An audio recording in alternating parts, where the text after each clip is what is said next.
Hello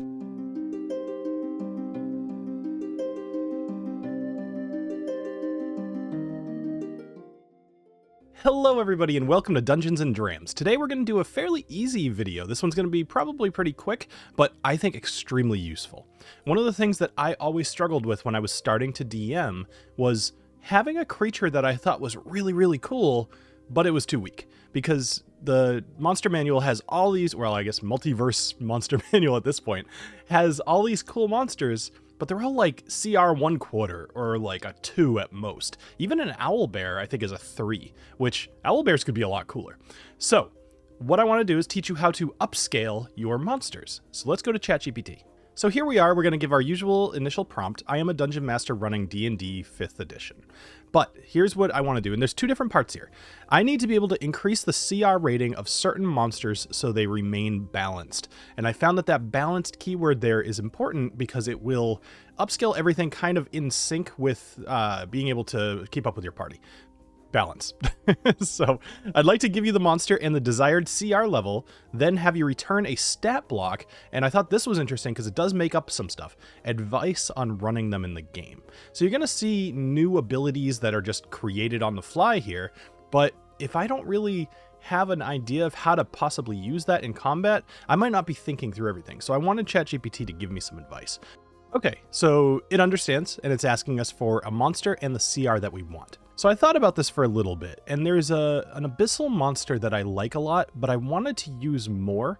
However, I really only used it in the very first episode of the campaign that I'm running, and that is the Dretch. Now, Dretches are these, think like a really fat dog that just stinks. But that's fine. Like, I want these things to be maybe minions along with some bigger abyssal creature. Think of them as kind of like an attack dog of sorts. So having them be a CR 1/4 means that they're just gonna just get destroyed. They may as well be minions, right? So let's make one at like a CR 3 so that this can go along with some bigger bad that we have and actually become a little bit more than just a nuisance. I would like a Dretch at CR 3. Okay, so now we have the enhanced Dretch. This is a CR 3 monster. Its armor class has gone up by 2 to a 13. Its hit points, as you would imagine, have gone up quite a bit. So it was originally a 18 and now it's a 60. So this is definitely going to be something that's going to take a few more hits now. Its speed remains the same. Its strength goes up by quite a bit, an extra 5 points. Its dexterity actually went down by 1, but its constitution went up by 4. Intelligence stayed the same, wisdom stayed the same, charisma went up by 2. The charisma doesn't necessarily matter. I'm sure a 5 isn't going to save you any more than the 3.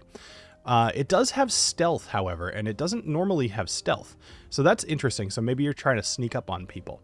It has additional damage resistance. So cold, fire, and lightning was the original. Now it has cold, fire, bludgeoning, piercing, and slashing from non-magical attacks. That feels like an obvious choice to add, which is awesome. That's exactly what we want. This thing is a demon. It should be a little bit more, a little tougher, right? Let's see, looking at everything else. So let's go down to the abilities. Now, everything that it has here, it does have an extra piece with the telepathy, which we'll talk about in a moment.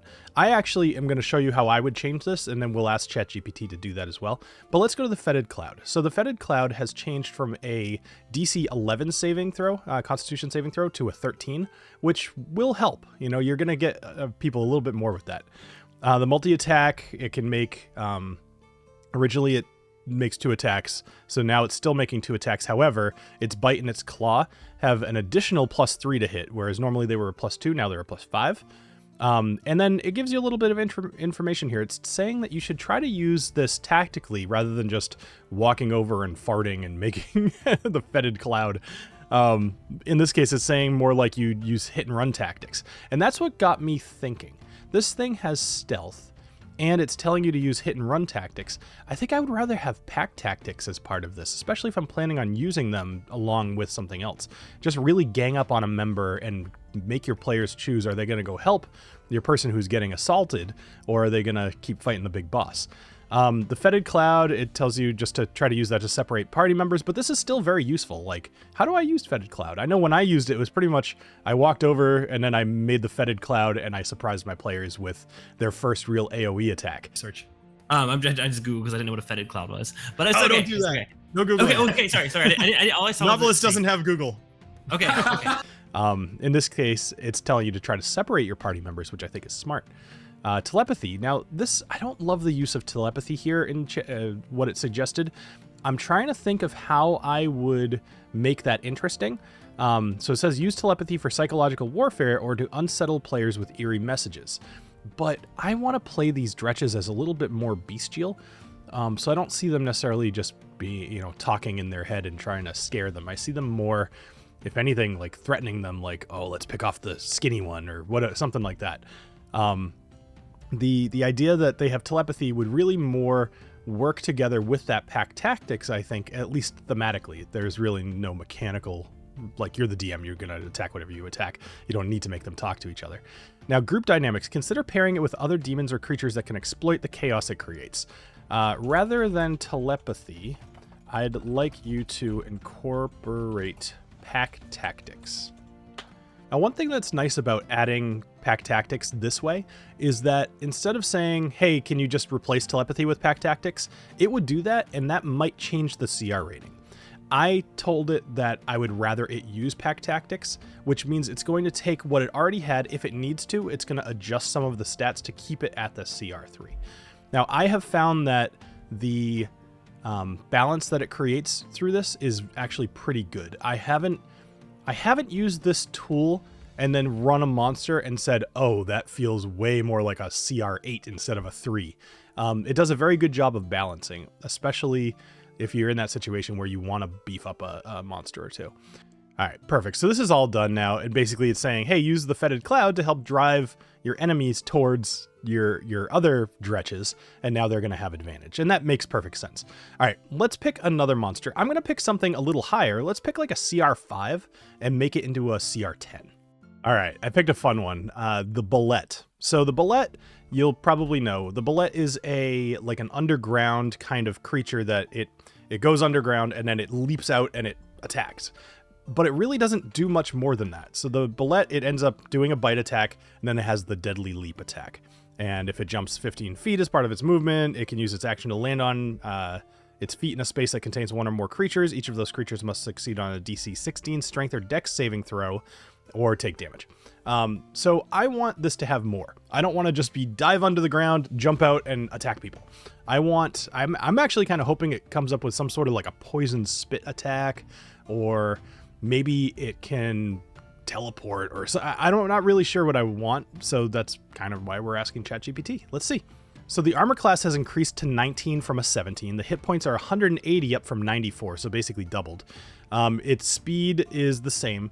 It's got a lot more strength, extra 4. It has the same dex, 1 more con, same int, same wisdom, same charisma.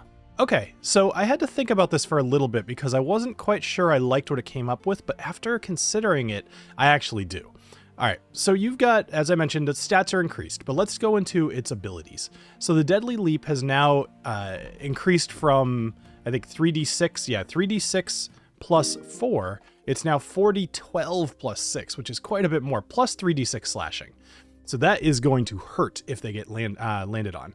Now, it's also added Siege Monster, which could be very specific usage, but if you need it, then that's fine. Have it attack a castle. This is what I like. The Tunneling Terror. When the Ballet burrows, it can choose to leave a tunnel behind it that collapses after 1 round.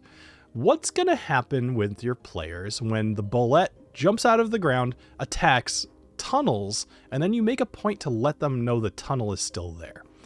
They're going to jump in the tunnel. However, this tunnel is going to collapse after 1 round. So it doesn't give you an idea of how much damage to give, but you'll have to kind of compute that. And maybe there's some formula out there for having a tunnel collapse on you, or maybe it's just a really, really bad situation to be in. It has a multi-attack, which it normally has. Actually, I'm sorry, it does not normally have a multi-attack. So you can jump, hurt everybody, and then also bite them. So really adding insult to injury. Now with the tactical suggestions, it says use its burrowing to surprise them. Deadly Leap in crowded combat. That would be so devastating. Could you imagine jumping into your group that always loves to swarm your enemies, right? And just hitting like 3 or 4 players with this 4d12 plus 6 plus 3d6 slashing? That is going to hurt so bad. Siege capabilities, sure. Hit and run tactics. It can attack and quickly burrow, especially in outdoor or underground settings, making a moving threat. All right, so conceptually and thematically, this monster has not changed very much. It does a lot more damage, which feels like a thing that should happen with a higher CR monster, but that tunnel is going to be a huge problem for somebody, some overzealous adventurer, and I'm like, I kind of want to do this now. I've been dying to put a bullet in the game forever. It just hasn't had an opportunity, but maybe that'll come up. All right, let's do one more. Let's go with a knight. So a knight is typically a CR3. However, you know, knights, they're kind of perfect for doing like a named NPC kind of concept, not just, you know, Gerard the knight standing guard and he happens to be a CR3 and you have to fight through him and his buddy. This is going to be like a captain or something. So we're going to make this CR3 into a CR13. We now have the Enhanced Knight, a CR13 creature. It has an armor class of 20 up from 18. Its hit points are now 180 rather than 52, and its strength has gone up by 4, its dex has gone up by 3, con has gone up by 3, intelligence has gone up by 1, wisdom has gone up by 4, and charisma has gone up by 3, which makes some sense. You want to be charismatic if you're going to be like a leader of knights. All right, your saving throws are quite a bit higher as well. You have skills, athletics, history, perception, persuasion. Some of those make sense, actually. A knight would be well-read, so you'd have history, athletics, obviously. Perception, you know, you've been doing guard duty forever, and you're now promoted. And persuasion, you know, you carry some weight. So all of those are thematic, and I love that it kind of thinks that through. Some damage resistance, blah, blah, blah, blah, abilities. Okay, so you have Indomitable, which is great. You can re-roll a saving throw. It gives you legendary resistance, which is 2 per day. You also have leadership, which you normally have. This is the same. You get a +4 rather than just a D4 bonus to attack. So that's actually pretty cool. It's like a guaranteed max roll. All right, so for your actions, you have 3 melee attacks rather than 2. You switch your great sword out for your long sword, which now has a +11 to hit.